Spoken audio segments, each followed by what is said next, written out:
Seks dobry wszystkim. Seks dobry wszystkim. W dzisiejszym filmie będziemy mówić o orgazmie, będziemy mówić o zawiłościach dochodzenia do szczytowania osób, które mają pochwy i łechtaczki, bo to jest trochę bardziej skomplikowany układ.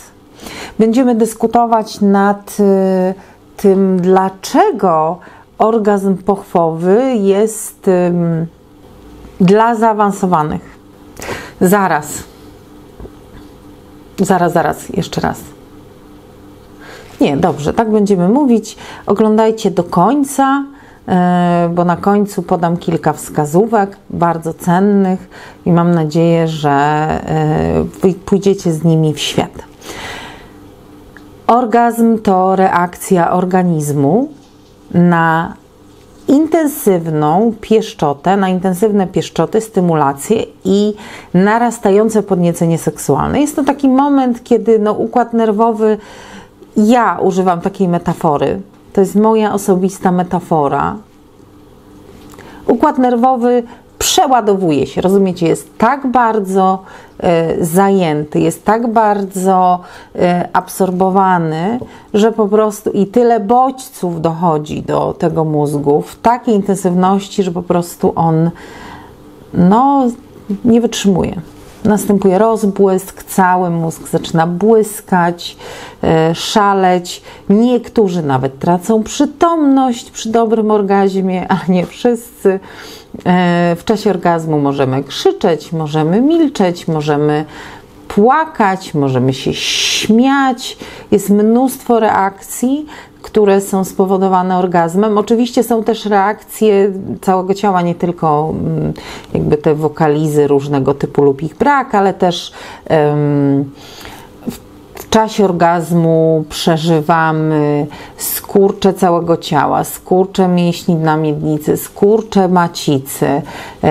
Następuje najpierw bardzo gwałtowne przyspieszenie tętna, by potem to tętno zaczęło spadać. Następuje wyrzut adrenaliny, wyrzut oksytocyny, serotoniny, wszystkich tych dobrych hormonów, które powodują, że jest nam dobrze, że jest nam miło, że czujemy totalną błogość. Jeśli któraś z pań uważa, że nadal się zastanawia, czy to, co przeżyła z tym partnerem, czy tamtym, czy to, co przeżywa, to jest orgazm, najprawdopodobniej to nie jest orgazm, ponieważ orgazm nie zostawia wątpliwości. Jeżeli następuje, wiemy, co to było i nie mamy co do tego żadnych wątpliwości. I mówię tu o osobach, które przeżywają ten orgazm, a nie osobach, które to obserwują, bo osoby, które to obserwują, mogą dać się nabrać. I przy wielu sytuacjach tak jest, że się dają nabrać, jeżeli ta druga strona chce ich oszukać. Tylko że oszukiwanie nie ma sensu, bo po prostu do niczego nie prowadzi. Powiela złe wzorce zachowania, ponieważ ta osoba będzie myślała, że to, co robiła, było właściwe, że trzeba to powtarzać, żeby robić to tak samo. Więc to jest zaklęte koło, bo oczywiście nie wyzwolicie się z tego, nie będzie już lepiej, tak? Będzie gorzej, więc raczej trzeba komunikować wprost. Oczywiście nie trzeba bezpośrednio, na przykład nie, beznadziejnie, nie, tak, nie tak, nie tak, nie tak, nie tak. Dobrze jest konstruktywnie usiąść i porozmawiać jak. I do tego jest niezbędna komunikacja. I w czasie tego aktywności seksualnej trzeba ewidentnie mówić, co partner ma robić, wskazywać, dopytywać też partnera, partnerkę, czy dobrze robię, czy tak jest dobrze, jak czujesz, czy od ilu, od 1 do 10 to ile teraz. To jest dobra technika, żeby sobie to wypracować i żeby sobie jakby wytrenować pewne techniki, sposób takiego właśnie nabudowywania tego napięcia seksualnego. No ale teraz dochodzimy do sedna. Będziemy mówić o różnicach między tak zwanym pochwowym i tak zwanym łechtaczkowym. Zaczniemy od orgazmu pochwowego. W orgazmie pochwowym bierze udział wiele części ciała osoby z pochwą naturalnie, przede wszystkim pochwa, w którą to pochwę wkładany jest penis, gadżet, palec lub palce, czyli takie przedmioty lub też części, które mogą dobrze stymulować. Dodatkowo w czasie orgazmu pochwowego zaangażowana jest łechtaczka, która znajduje się nad pochwą. O, tutaj jest taki rysunek, jak ona wygląda, jeśli patrzymy na wejście do pochwy, gdzie się znajduje i jak wygląda. Ta mała kropeczka u szczytu to jest zazwyczaj to, co my rozumiemy jako łechtaczkę, czyli coś, co jest na zewnątrz. Natomiast pamiętajmy, że łechtaczka też jest w środku i ona faktycznie w czasie pieszczot jest też poruszana i masowana, więc w tym orgazmie pochwowym bierze udział nie tylko pochwa, nie tylko wejście do pochwy, czy też na przykład, nie wiem, szyjka macicy, którą możemy, nie wiem, uderzać, jeśli to jest intensywny seks, nie tylko ścianki pochwy, które są masowane, zwłaszcza przednia część, czyli ta część, nad którą znajduje się łechtaczka, która też jest w tym czasie masowana. I naturalnie to, że ta łechtaczka jest masowana, powoduje, że narasta napięcie seksualne i narasta podniecenie.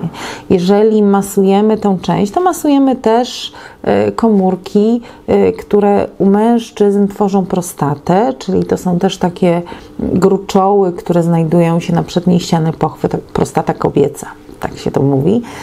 I one też są w tym czasie masowane.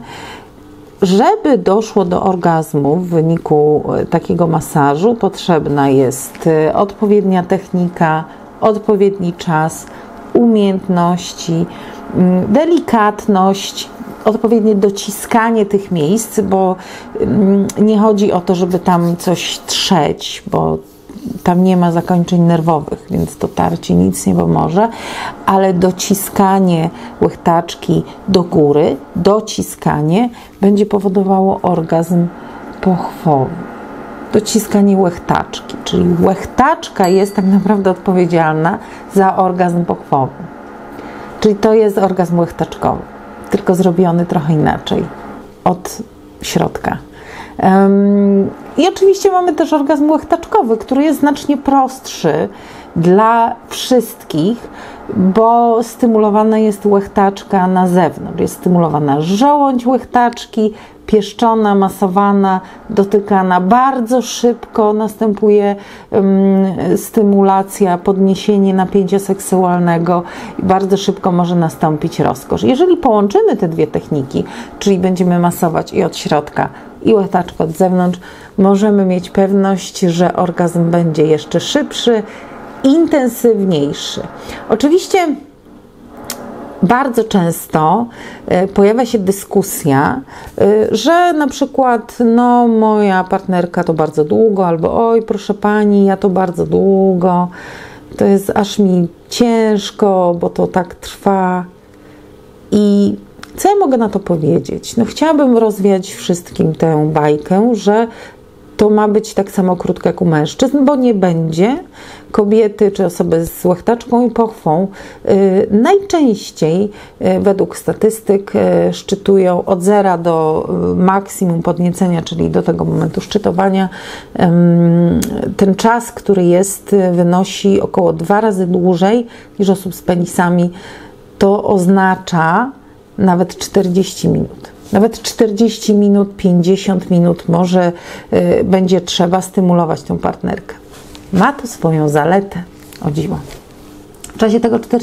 W czasie tych 40 minut możecie robić różne miłe rzeczy. Możecie eksplorować, dotykać, głaskać. Możecie też uczyć się techniki powolutku, stopniowo, masować łechtaczkę wewnętrznie i zewnętrznie dokładnie tak, jak powinno, żeby to było przyjemne. Co więcej, im dłużej będziecie to robić i będziecie to robić dobrze, tym jest większa szansa, że partnerka przeżyje bardzo intensywny orgazm, ponieważ napięcie seksualne będzie rosło bardzo powoli, ale bardzo, bardzo wysoko. Jeżeli napięcie seksualne jest bardzo wysokie, bardzo intensywnie stymulacja następuje przez wydłużony czas, pojawiają się spadki napięcia i znowu podniesienia napięcia i spadki podniesienia. Następuje coś takiego jak edging, czyli prawie tuż przed, lekko zwalniamy i znowu idziemy do góry. Wtedy może się okazać, że orgazm będzie super intensywny, ekstremalnie intensywny, będzie skutkował na przykład kobiecą ejakulacją. No, miejmy nadzieję, że nie stracicie przytomności.